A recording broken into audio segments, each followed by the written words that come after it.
Hi, it's Roger here, and I have a question for you. And my question is, what is your $1 million question? Like the really big one. Now, not the one like, what am I going to have for lunch today, but what am I going to be doing within my life that's going to make that big difference? What's that frame on which everything else sits? And the reason I ask this is because within this year, next year, and certainly last year, my trips around the world on my Fast Forward Your Business tour were all focused at questions and answers, and most importantly, the really big ones. And I want to give you some examples of what I mean by a big question. In my life, in my 20s, I remember I was kind of like running around trying to do a whole bunch of things without really getting successful at anything. And I met a mentor who said, until you are clear on your big question, you will not define your quest. He says that the size of your question will determine the size of the quest that you're on. So I thought about that, and I came up with a question. And at that point, my question was, how do I build a $1 million business with the skills and connections that I have today? Which restricted some things, but also got me focused. And within 5 years of that, I had a business which was in publishing in Asia, a whole different country from where I was at the time, in the UK, with funding from 3i, a venture capital funding company, and also with a great team of people I didn't even know 5 years earlier. But it came as a result of trials, tribulations, focusing at what was working, what wasn't working, around that one question.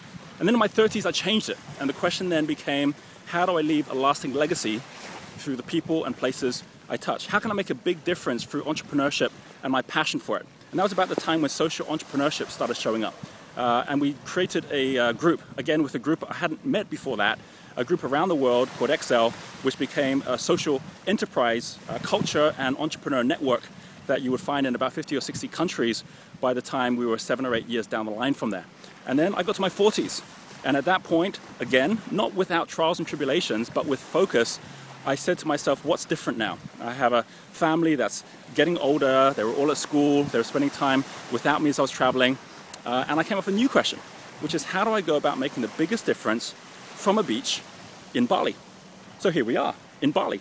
And this is as a result of, again, focusing at the answers aligned to that one question. And this is the great thing about having a frame of a question, is that when you really focus at it, your entire reality shifts to make it possible. And that's why I ask you that same question. However, it's not all about the question. It's also about the answers. I'll give you an example of that. Have a look at this. Here is an image of a boat stuck on a reef, and this only happened recently. And you could say, well, clearly that captain had an idea of where he wanted to go. Maybe he had a destination already in place, but he didn't make it. So why is it that even though we can actually have a really clear idea of where we want to go in life, and we get that clarity, we end up still on the rocks? And that's because all seas, especially below the surface, cannot be seen without a map. And sometimes the most dangerous parts of the sea don't look dangerous at all. So it isn't just about a compass, which is the questions, it's also about the map, and that's the answers. And so in the last couple of years, knowing that seas are getting more turbulent, that our markets are moving faster now than ever before, I spent a lot more of my time focusing at what that map looks like. Because it hasn't been made, in fact, it's being created every single day. I invested time with Singularity University, which is one of the top think tanks in Silicon Valley, which is looking at the future. I spent time at the school where my children go to now, Green School, where I'm now the chairman of the board, and where we're focused at the future of education for children, as well as the environment and the future of our world.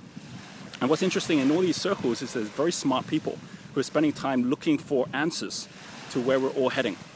And it's quite surprising that if at the moment you find yourself taking answers from things that currently work, there's a good chance that you're already out of date. For example, I see a lot of programs around on how you go about building your social media presence, out of date. How you build an email list, or how you create a website with a web store, out of date.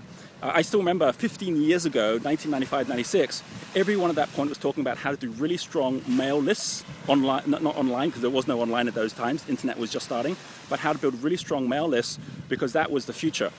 You could actually go out and get a catalog, or go out and get 10,000 names, and then mail something to them all. That entire industry is now dead, as was the whole pager marketing that was happening. If you'd heard in those days about the beginning of text messaging and the beginning of mobile phones, and the size of your Rolodex and your ability to connect with people in that way, again, totally out of date. And today the same thing is happening. And I just want to share 3 things that in the last year, since my last Fast Forward Your Business tour, where I went to Australia, to Japan, to the UK, to South Africa, and met up with some 3,000 entrepreneurs on that trip, on those 2 trips that I took, that within that time, a lot of the predictions where we're looking at the top 10 trends have already come into play far faster than I thought. Good example. Out of 3 things, the first one is how we go about interacting with each other. So interaction is transforming massively. You probably noticed that now with the new Apple, you have voice recognition. You probably noticed all the touch screens that now everyone is creating, which means the keyboard is disappearing. You would have heard maybe that Apple TV is launching this year, as is Google TV. And in fact, Google has already redesigned all of YouTube, which they own, so that the channels allow you, as an individual, to have exactly the same tools and the same exposure as a BBC or a CNN has, at no cost at all. You might have seen that with Apple. The new iBooks Author allows you to have an interactive book, better tools than even the best publishers have, that you now have this interactive book at your fingertips to be able to publish your own books. Why is that important? Well, one thing we've done at the Green School already is we've stopped using textbooks in the traditional sense. We don't say everyone has to have that textbook. We share what we have, we make it green, environmental, but more importantly, we know we're shaping the curriculum as we go. Now we have the tools that every teacher can create their own textbook. In fact, every student can create it and publish it as well to the world. Some people don't know that one of the first examples of this, Pushpop Press, which was all interactive presentation of books into ebooks, was created originally for the same purpose, and it was bought over by Facebook, which means Facebook's going the same way. And you might have heard that this year Facebook is looking to list for somewhere in the region of $100 billion, while companies like Borders and Kodak have gone bust in the last year. So we're seeing a change in the way that we interact, and if right now all of your marketing and what you're doing online is kind of an extra, or what you're doing on social media is done as a way that you think this is going to build your brand for the future, with what's going on right now and how search and media and the internet and your physical presence is linking together, that will all change within 12 months. And knowing what's coming and knowing how to prepare and be in the right place for it is essential. Okay, second thing, this is not just about how you interact, it's also about how you interface, which is about how we're also connecting and showing up for each other around the world as well. So it's not just about how we're connecting with our friends, it's how we're connecting with our customers and the human experience behind it. So there are, again, some big shifts that are going on in this place. And I'll give you an example of that. Within Vision Villas, which is our resort here in Bali, one of the things that we've done here, realizing that to actually go out through travel agents is not the way anyway. In fact, in the UK, they've had over 50 travel agents go bust in the last year, including some of the most high-profile ones. But then you say, is it all about going online? Because it's already progressed to the point where all of the different sites online, the travel sites, are competing with hundreds and hundreds of resorts with each other. So we went down a different route, knowing that one of the smartest ways to market today, and it will change by next year, is through the deal sites. What we did was we actually set up deals, daily deals through the deal sites. We weren't even travel companies. And as a result of those that we did in Australia and now in Asia, we have actually got more in bookings for this year than we had all of last year, and we're only in January. So this is about not saying, this is what's working, so I would do it this way. This is about having a curiosity and the answers that you're seeking based on your question, which is allowing you to find new ways where you're one step ahead of everybody. Now, do you necessarily know those ways? No. But if we were to spend time together, I'm pretty sure I'd be able to give you some guidance and some direction as to exactly which would be the best way for you, based on your resources, based on your talents and your skills, and where you're at today. And there's a third part to all of this, which is the exchange part. That's where money comes in. Because it isn't just about how we're interacting, it isn't just about how we're interfacing, it's about how we're actually exchanging, in terms of how money exchanges.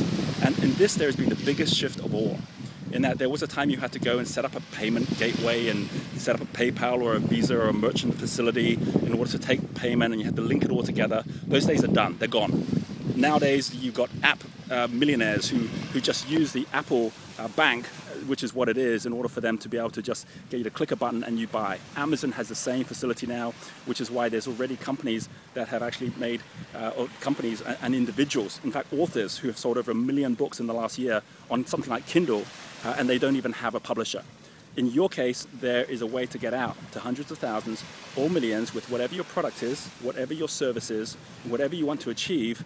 It's just a matter of whether it connects to your question and whether you're going to the right place for the answers. So when I share within this one-day event that we're running on Fast Forward Your Business, there's opportunity to connect directly. There's a chance for us to actually have many case studies and explain, based on whether you're in retail, whether you're a coach, a trainer, whether you're in a corporation, how everything that we're going through is most relevant to you. And most importantly, what is your question? This doesn't mean life gets perfect. It certainly doesn't mean that suddenly everything is going to be fantastic because you have a great question and now you have to struggle to get to it. It's about having a framing and then getting very excited about the answers that are showing up your way. And that's what I look forward to being able to share with you. I hope we have a chance to meet. And until then, back to that question. What is your $1 million question? See you later.